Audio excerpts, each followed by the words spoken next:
Admiral Thryn of the Erender fleet was a legend among dragons. His scales shimmered like burnished bronze under the glow of the starship's artificial lights, and his talons were as precise as a master surgeon's instruments.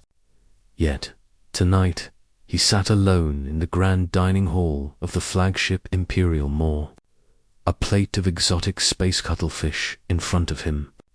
Untouched, the hall, usually bustling with officers, navigators, and diplomats, was eerily quiet.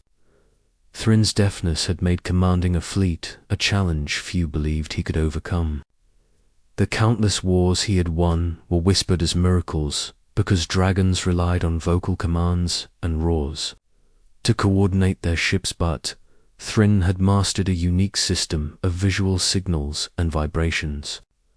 Still, solitude often crept in, and the Admiral bore it silently across the hall.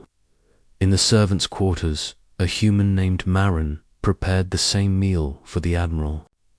Her hands were small but steady, honed by years of serving in dragon households. At 4 months old, her baby Eli gurgled in a cradle beside her, observing the glittering expanse of the flagship's dining room. Marin often worried that humans like her were invisible in the presence of dragons. Even as caretakers, they were expected to remain silent, unobtrusive, and unseen. But Eli had a curiosity no human could suppress. Tonight, Eli did something unexpected as Marin carried the tray into the hall. Her baby wriggled, stretching tiny hands toward the Admiral. Eli's eyes were wide, reflecting the luminescent scales of the dragon, and for a moment the Admiral paused. No human had dared approach him in centuries, let alone a child. Eli cooed, a soft, fragile sound that might have gone unnoticed if Thryn could hear it. But the vibrations travelled through the floor. Thryn, who felt the world more than he heard it, noticed the gentle trembling that the baby's voice produced. It was rhythmic, playful, alive. Curiosity, pride at something deep inside the Admiral. He leaned forward, talons clicking against the polished deck. Slowly, cautiously, Eli crawled toward him, Marin following at a careful distance. The human mother's eyes were wide with fear. Dragons were magnificent but dangerous creatures, and one misstep could be fatal. But Thryn did not move aggressively. Instead, he extended a single clawed finger. Eli touched it, then pulled back, giggling at the texture and warmth. Thryn felt an unfamiliar warmth stir in the pit of his chest. For decades, he had commanded fleets, crushed enemies, and endured betrayals. But no dragon had ever elicited this simple, unguarded connection. The Admiral's tongue flicked, tasting the air, but he made no sound. Eli, sensing safety, reached for the plate of space cuttlefish.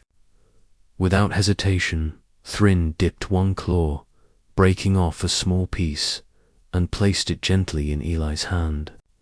The baby's eyes widened further, and a delighted squeal echoed, vibrating through the floor. Thryn felt it reverberate through his chest, a melody without a note, a song without sound. Marin swallowed nervously. "He likes you," she said softly, though she knew the Admiral could not hear her. She could see it in his eyes, the scales of his head slowly shifting from bronze to a warmer amber, an ancient sign of trust among dragons, for the first time in decades. Thryn laughed, not a roar, not a battle call, but a quiet, resonant vibration that shook the plates and glasses in the hall. Eli laughed back, clapping tiny hands together, and Thryn realized something extraordinary. This child had done what no dragon or human had ever managed. He had pierced the armor of a dragon admiral's solitude. Over the next hour, the impossible unfolded. Eli crawled onto Thryn's massive claw, grabbing at his horns and scales with unrestrained curiosity. The Admiral, careful yet gentle, allowed it. His eyes glimmered with fascination and wonder. Officers who had peered in from afar dared not interrupt, witnessing a scene that would become legend. A deaf dragon admiral, feared across 10 star systems. Sharing laughter with a human baby, Marin finally dared to approach. "Sir, Admiral," she began, he's never done this before. Her words faltered. Words had always seemed trivial to dragons, but she felt a need to explain anyway. Thrin's eyes locked onto hers. In that gaze, Marin felt centuries of wisdom and solitude, but also a rare gift, understanding. She realized then that Eli's bravery is unthinking. Fearless curiosity had bridged a species, creating a bond no formal treaty could ever replicate.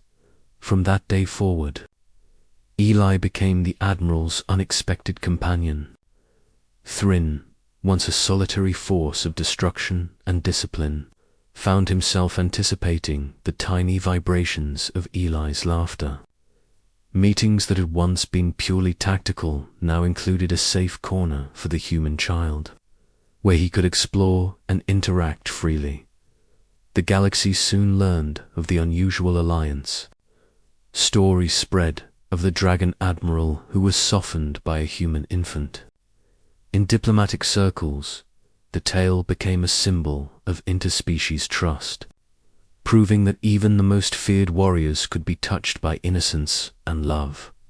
And so, in the heart of the Errand Fleet's flagship, amidst polished steel and blinking lights, an unlikely family emerged. A deaf dragon, a human servant, and her fearless child taught a galaxy a lesson no weapons could. Sometimes, the most unthinkable acts, like a baby approaching a dragon, Admiral, can change the course of hearts, fleets, and worlds. Admiral Thrin no longer dined alone. The vibrations of laughter, curiosity, and trust filled the hall, creating a symphony beyond sound, a connection beyond words. And in that moment, across the endless void of space, the Admiral finally understood something even the greatest of dragons could never learn in solitude. Love, in its purest form, does not need language, it only needs courage. Asterisk.